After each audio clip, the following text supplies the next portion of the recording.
Hello friends, എല്ലാവർക്കും അശ്ലോക് യൂണിവേഴ്സിലേക്ക് സ്വാഗതം. നമ്മളിന്ന് നോക്കാൻ പോകുന്നത് മൗനം സമ്മതം രണ്ടാം ഭാഗത്തിന്റെ 356 എപ്പിസോഡാണ്. എപ്പിസോഡിന്റെ തുടക്കത്തിൽ തന്നെ കാണിക്കുന്നത് സുജയെയാണ്. സുജയ് അഗ്നി കുടുംബത്തിലെ പണം സൂക്ഷിക്കുന്ന അലമാരയിൽ നിന്നും പണം എടുക്കുകയാണ്. പൂജാരിക്ക് കൊടുക്കാൻ വേണ്ടി അച്ഛൻ നിർദ്ദേശിച്ചതുകൊണ്ടാണ് സുജ അവിടെ നിന്നും പണമെടുക്കുന്നത്. ഇത് കണ്ട് സുജയുടെ അമ്മ ആകെ അമ്പരന്നു പോവുകയാണ്. ഇത്രയും പൈസ കയ്യിലുണ്ടായിട്ടും നീ ഒന്നും അറിയാത്തതുപോലെ നിൽക്കുകയാണോ എന്നും ഇതെല്ലാം നിനക്ക് എടുത്തുകൂടെ എന്നും അമ്മ ചോദിക്കുന്നു. എന്നാൽ ഇത്രയും പൈസ എന്തിനാണെന്നും താൻ ഒരിക്കലും മോഷ്ടിക്കില്ലെന്നും സുജ മറുപടി പറയുന്നു. മകളുടെ മറുപടി കേട്ട് നീയൊക്കെ എന്റെ മകൾ തന്നെയാണോ എന്ന് എനിക്ക് ചിലപ്പോൾ സംശയം തോന്നാറുണ്ടെന്ന് അമ്മ പറയുന്നുണ്ടെങ്കിലും സുജ അതൊന്നും മൈൻഡ് ചെയ്യാതെ അവിടെ നിന്നും പോവുകയാണ്. പിന്നീട് കാണിക്കുന്നത് ആശയെയും അശോകനെയുമാണ്. അശോകന് വേണ്ടി ആശ വെള്ളം ചൂടാക്കി ബാത്റൂമിലേക്ക് കൊണ്ടുവയ്ക്കുന്നു. ഇനി നേരം വൈകിയാൽ ഒരുപാട് സമയം പോകുമെന്നും വേഗം വന്ന് കുളിക്കാനും ആശ പറയുന്നു. പക്ഷെ അപ്പോഴേക്കും അപ്സര ആ ബാത്റൂമിലേക്ക് ഓടിക്കയറുകയാണ്. ആശ തിരിച്ചു വരുമ്പോഴേക്കും അപ്സര തന്റെ അമ്മയെ ബാത്റൂമിനുള്ളിലേക്ക് കുളിക്കാൻ വേണ്ടി പറഞ്ഞു വിട്ടിട്ടുണ്ടായിരുന്നു. ഇത് കണ്ട് ആശയ്ക്ക് ഒരുപാട് ദേഷ്യം വരുന്നു. ഇപ്പോൾ കളിക്കാൻ നിൽക്കല്ലേ, അശോകന് ജോലിക്ക് പോകണം, അവന് ഒരുപാട് ലേറ്റ് ആയിട്ടുണ്ട്, ഇനിയും വൈകിയാൽ അത് ശരിയാവില്ല, അതുകൊണ്ട് മാറി നിൽക്കാൻ ആശ പറയുന്നു. പക്ഷേ അപ്സര അത് സമ്മതിക്കുന്നില്ല. നിനക്ക് ഇത്ര നേരം വൈകുന്നുണ്ടായിരുന്നെങ്കിൽ കുറച്ചു നേരത്തെ വന്നു കുളിക്കണമായിരുന്നു എന്നും ഇപ്പോൾ വൈകി വന്നിട്ട് കുളിക്കാൻ ശ്രമിക്കേണ്ടെന്നും അവൾ പരിഹസിക്കുന്നു. ഇനി എന്തായാലും മാറിത്തരില്ല, അമ്മ കുളിച്ചു കഴിഞ്ഞിട്ട് മാത്രമേ നിനക്ക് കുളിക്കാൻ പറ്റുകയുള്ളൂ എന്ന് അപ്സര വാശി പിടിക്കുന്നു. അപ്പോഴാണ് അവിടേക്ക് വീടിന്റെ ഓണർ വരുന്നത്. അവരുടെ ഒരു പ്രശ്നത്തിന് പരിഹാരമായാണ് ഓണർ അവിടേക്ക് വരുന്നത്.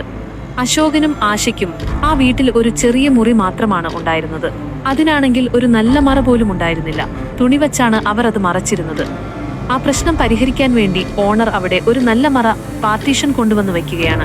എന്നാൽ ഇതൊന്നും അപ്സരയ്ക്ക് തീരെ സഹിക്കുന്നില്ല. അവൾ ദേഷ്യം പിടിച്ചങ്ങോട്ട് വരികയാണ്. ഇത് കണ്ട് ആശയ്ക്കും അശോകനും ഒരുപാട് സന്തോഷമാകുന്നു. ഇങ്ങനെയൊരു സാധനം ഇവിടെ കൊണ്ടുവച്ചതിന് ഒരുപാട് നന്ദിയുണ്ടെന്ന് അശോകൻ പറയുന്നു. പക്ഷെ അപ്സര ഇത് അവിടെ നിന്നും എടുത്തു മാറ്റാനാണ് പറയുന്നത്. ഈ വീട്ടിൽ ഇങ്ങനത്തെ സാധനങ്ങളൊന്നും വയ്ക്കേണ്ടെന്നും അത് എടുത്തു മാറ്റാനും അവൾ ഓണറോട് ആവശ്യപ്പെടുന്നു. നിങ്ങൾ ഇത് മാറ്റിയില്ലെങ്കിൽ ഞാൻ തന്നെ ഇത് ഇടിച്ചു പൊടിച്ച് ഇടും എന്ന് അപ്സര ഭീഷണിപ്പെടുത്തുകയാണ്. ഇതെല്ലാം കേട്ട് ഓണർക്ക് ഒരുപാട് ദേഷ്യം വരുന്നു. എന്നെ കൂടുതൽ ഭീഷണിപ്പെടുത്താൻ നോക്കിയാൽ ഞാൻ പോലീസിനെ വിളിക്കുമെന്നും എന്റെ വീട്ടിൽ ഞാൻ എന്ത് ചെയ്യണമെന്ന് എനിക്കറിയാമെന്നും അദ്ദേഹം പറയുന്നു. പോലീസിനെ വിളിക്കുമെന്ന് പറഞ്ഞപ്പോൾ അപ്സര മിണ്ടാതാകുന്നു. അങ്ങനെ ആശയ്ക്കും അശോകനും അത് വലിയ സമാധാനമാകുന്നു. എന്നാൽ പിന്നീട് കുളിക്കാൻ പോകുമ്പോൾ അപ്സര ഓടിച്ചെന്ന് വീണ്ടും ആ ബാത്റൂമിലേക്ക് കയറുകയാണ്. ഇത് കാണുന്ന ആശയ്ക്ക് നല്ല ദേഷ്യം വരുന്നുണ്ട്. പിന്നീട് കാണിക്കുന്നത് അങ്കുഷിനെയും മാലയെയുമാണ്. അവർ രണ്ടുപേരും പണത്തിന്റെ പേരിൽ മനഃപൂർവ്വം വഴക്കുകൂടുകയാണ്. ഇത് കേൾക്കുന്ന കാളിന്തിക്ക് ഒരുപാട് വിഷമമാകുന്നു. കാളിന്തി മാലയെ വിളിക്കുകയും നിങ്ങൾ എന്തിനാണ് ഇങ്ങനെ വഴക്കുകൂടുന്നത് എന്ന് ചോദിക്കുകയും ചെയ്യുന്നു. ഇത് കേൾക്കുന്ന മാലയ്ക്കും അങ്കുഷിനും തങ്ങളുടെ പ്ലാൻ വർക്കൗട്ടായെന്ന് കണ്ട് വലിയ സന്തോഷമാകുന്നു. അവർ താഴേക്ക് വന്നു വീണ്ടും വഴക്കുകൂടുകയാണ്. ഞാൻ ഇവനോട് പൈസ ചോദിച്ചിട്ട് തരുന്നില്ലെന്നും എനിക്ക് പുറത്തു പോകണമെന്നും മാല പറയുന്നു. ഇവന്റെ കയ്യിൽ ഒരു 5 പൈസ പോലുമില്ലെന്ന് അവൾ പരിഹസിക്കുന്നു.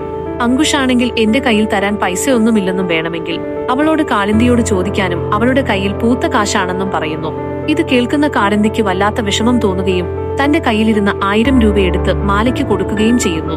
ഈ 1000 രൂപ വെച്ച് പാർലറിൽ പോയി ഇഷ്ടമുള്ളതെല്ലാം ചെയ്തോളൂ എന്ന് കാളിന്തി പറയുന്നു. എന്നാൽ മാല കാളിന്തിയെ പുച്ഛിക്കുകയാണ്. ഈ 1000 രൂപ കൊണ്ട് പാർലറിൽ പോയി AC-യുടെ കാറ്റ് കൊള്ളാനല്ല താൻ പോകുന്നതെന്നും ഒരു നല്ല ഫേഷ്യൽ ചെയ്യണമെങ്കിൽ ചുരുങ്ങിയത് 10,000 രൂപയെങ്കിലും അത്യാവശ്യമാണെന്നും അവൾ പറയുന്നു. കാളിന്തി ഇത് കേട്ട് അത്ഭുതപ്പെടുകയും 10,000 രൂപ ഇപ്പോൾ തരാനില്ലെന്ന് പറയുകയും ചെയ്യുന്നു. എന്നാൽ അവർ വീണ്ടും ഓരോന്ന് പറഞ്ഞു നിർബന്ധിക്കുമ്പോൾ കാളിന്തി തന്റെ ATM കാർഡ് അവർക്ക് നൽകുന്നു. ഇതിൽ നിന്നും ആവശ്യമുള്ള പൈസ എടുത്തോളാൻ കാളിന്തി പറയുന്നു. പക്ഷേ ഇത് കാണുന്ന അങ്കുഷിന് അത്ര തൃപ്തി വരുന്നില്ല. പ്രോപ്പർട്ടി എഴുതി കൊടുക്കും എന്നാണ് അവൻ വിചാരിച്ചത്. പക്ഷേ കിട്ടിയത് ATM കാർഡായിരുന്നു. എങ്കിലും അത് കിട്ടിയ സന്തോഷത്തിൽ അവർ അവിടെ നിന്നും പോകുന്നു. ഇത് കണ്ട് അജു കാളിന്തിയോട് ചോദിക്കുന്നുണ്ട്, നീ എന്തിനാണ് നിന്റെ ATM കാർഡ് കൊടുത്തതെന്നും. എന്നാൽ ഇതല്ലാതെ എനിക്ക് മറ്റു വഴികളില്ല എന്നാണ് കാളിന്തി സങ്കടത്തോടെ പറയുന്നത്. പിന്നീട് കാണിക്കുന്നത് ആശയെയും അശോകനെയുമാണ്. അവർ കുളിക്കാനായി ചെന്നപ്പോഴേക്കും അപ്സര ബാത്റൂമിൽ കയറി വാതിൽ അടച്ചിരിക്കുകയാണ്. ഒരുപാട് വൈകിയെന്നും വേഗം പുറത്തിറങ്ങണമെന്നും ആശ പറഞ്ഞിട്ടും ഒന്നും മിണ്ടാതെ പുറത്തിറങ്ങില്ല എന്ന വാശിയോടെ തന്നെ അപ്സര അവിടെ ഇരിക്കുകയാണ്. ആശ ഒരുപാട് പറഞ്ഞു നോക്കുന്നുണ്ടെങ്കിലും അവൾ പുറത്തിറങ്ങിയില്ല. നിങ്ങളെ ഇപ്പോൾ കുളിക്കാൻ സമ്മതിക്കില്ല എന്ന് പറഞ്ഞ് അപ്സര അകത്തിരിക്കുകയാണ്. ഒടുവിൽ ആശ ഒരു തന്ത്രം പ്രയോഗിക്കുന്നു. നീ എത്രയും പെട്ടെന്ന് ബാത്റൂമിൽ നിന്നും പുറത്തിറങ്ങിയില്ലെങ്കിൽ ഞാനിതാ ഇവിടെ മുറ്റത്തിരുന്ന് കുളിക്കാൻ പോവുകയാണ്. ഇവിടെ ആകെ വെള്ളമാക്കും, നീ വൃത്തിയാക്കി വെച്ചതൊക്കെ കുളമാക്കും എന്ന് ആശ പറയുന്നു. ഒരു കുടം വെള്ളവുമായി ആശ കുളിക്കാനിരിക്കുകയാണ്. നീ മര്യാദയ്ക്കിറങ്ങിയില്ലെങ്കിൽ ഇവിടെയെല്ലാം ഞാൻ വൃത്തികേടാക്കുമെന്ന് ആശ വീണ്ടും പറയുന്നു. ഇത് കേട്ട് പേടിച്ച അപ്സര വേഗം പുറത്തിറങ്ങുന്നു. പുറത്തിറങ്ങിയ അപ്സരയെ ആശ നന്നായി വഴക്കു പറയുകയാണ്.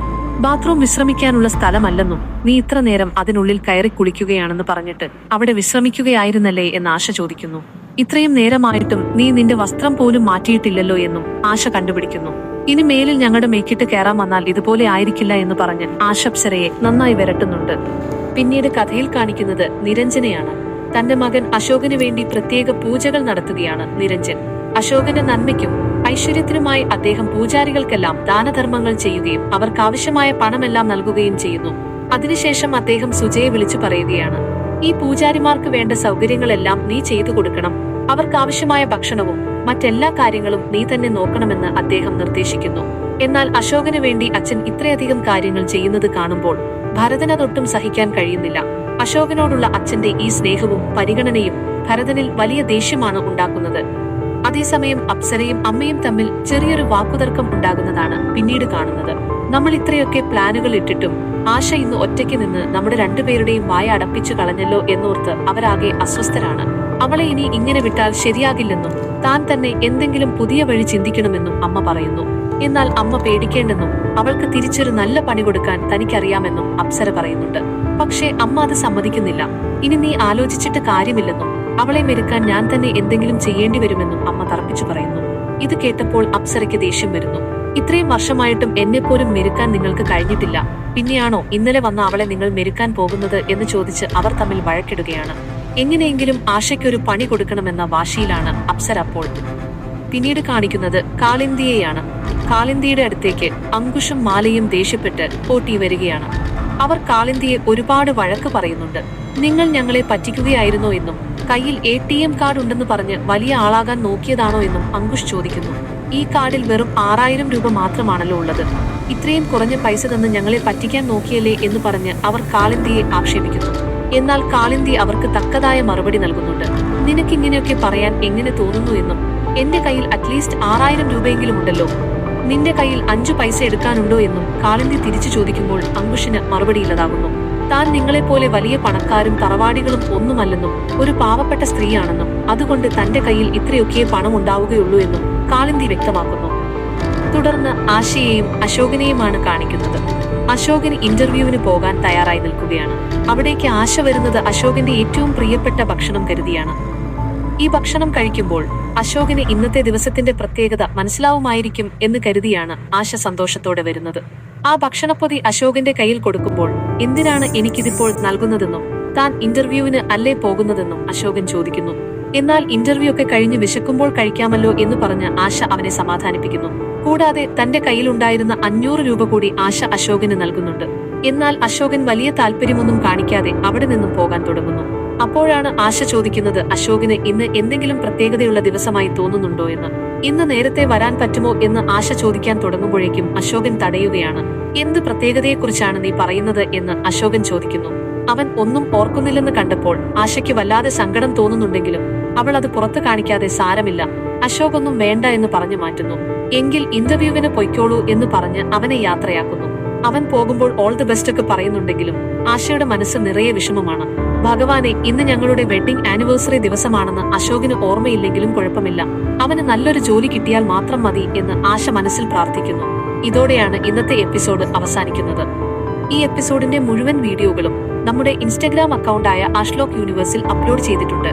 അപ്പോൾ എല്ലാവരും അവിടെ പോയി വീഡിയോ കാണാൻ മറക്കരുത്. കൂടുതൽ അപ്ഡേറ്റുകൾക്കായി നമ്മുടെ ചാനൽ സബ്സ്ക്രൈബ് ചെയ്യുക. അടുത്ത എപ്പിസോഡുമായി ഉടനെ കാണാം.